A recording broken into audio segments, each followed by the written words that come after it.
Ikumpirma sa Police Regional Office 11 nga gipasakaan og kasong administratibo ang 19 ka kanhing station commanders sa Davao City Police human nga giingong gimanipula ang ilang blatter.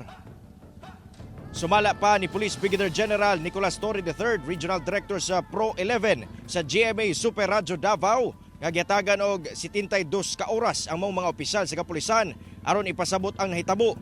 Kinamduman nga gitaktak sa pwesto ang 19 ka mga station commander sa Davao City Police sa rason nga gimanipula kuno ang police reports aron ipagawas nga nagpabiling ubos ang crime rate sa syudad. Dugang sa opisyal nga magdepende ang evaluation sa mamahimong eksplanasyon sa mga naisgutang mga pulis kung tinuod o dili o kinahanglan ba ang summary hearing procedures. Una nang gisaway ni Mayor Sebastian Baste Duterte ang pahayag ni General Torre og buot niyang masayran ang theoretical framework nga basihan sa pagtanggal sa mga station commanders.